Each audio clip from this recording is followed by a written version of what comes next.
আসসালামু আলাইকুম। হ্যালো আপুরা। রমজান মাসে আমরা সারাদিন রোজা রাখি। দীর্ঘ সময় পানি না খাওয়ার কারণে আমাদের ত্বক শুষ্ক, নিস্তেজ ও রুক্ষ হয়ে যেতে পারে। অনেকের ব্রণ বেড়ে যায়, আবার অনেকের ত্বক লালচে দেখায়। আজকের ভিডিওতে আমি শেয়ার করব রমজানে কিভাবে খুব সহজে আপনার ত্বক ভালো রাখবেন। একটি সম্পূর্ণ স্কিন কেয়ার রুটিন আজকে আপনাদের সাথে শেয়ার করব।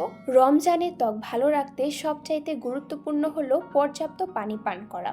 ইফতার থেকে সেহরি পর্যন্ত অন্তত 7 থেকে 8 গ্লাস পানি পান করার চেষ্টা করুন। একসাথে বেশি না খেয়ে অল্প অল্প করে খান। ফল বেশি খান। ফল যেমন তরমুজ, শসা, কমলা বেশি খান। ভেতর থেকে হাইড্রেট থাকলে ত্বক স্বাভাবিকভাবেই উজ্জ্বল থাকবে। হালকা ও মাইল্ড ফেস ওয়াশ ব্যবহার করুন। রোজায় ত্বক একটু সেনসিটিভ হয়ে যায়, তাই খুব কড়া বা বেশি কেমিক্যালযুক্ত ফেস ওয়াশ ব্যবহার করবেন না। দিনে 2বার মাইল্ড ফেস ওয়াশ দিয়ে মুখ পরিষ্কার করুন। অতিরিক্ত ধোয়া ত্বককে আরও শুষ্ক করে দিতে পারে। ময়শ্চারাইজার ও সানস্ক্রিন। অনেকেই রোজায় সানস্ক্রিন ব্যবহার করেন না, এটা একদমই ভুল। বাইরে গেলে অবশ্যই সানস্ক্রিন ব্যবহার করুন। হালকা জেল বেসড ময়শ্চারাইজার ব্যবহার করলে ত্বক নরম থাকবে। প্রাকৃতিক যত্ন।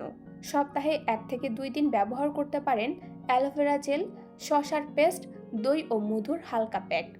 এগুলো ত্বককে ঠান্ডা রাখে এবং ত্বকের উজ্জ্বলতা বাড়াতে সাহায্য করে। পর্যাপ্ত ঘুম। রমজানে অনেকের ঘুমের রুটিন বদলে যায়, কিন্তু কম ঘুম ত্বকের জন্য অনেক ক্ষতিকর। প্রতিদিন অন্তত 6 থেকে 7 ঘন্টা ঘুমানোর চেষ্টা করুন। রমজানে ত্বক ভালো রাখতে খুব বেশি কিছুর দরকার নেই।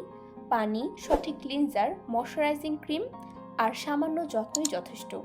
ভিডিওটি ভালো লাগলে লাইক, কমেন্ট এবং শেয়ার করুন। আর এমন আরও উপকারী ভিডিও পেতে আমার চ্যানেলটি সাবস্ক্রাইব করুন।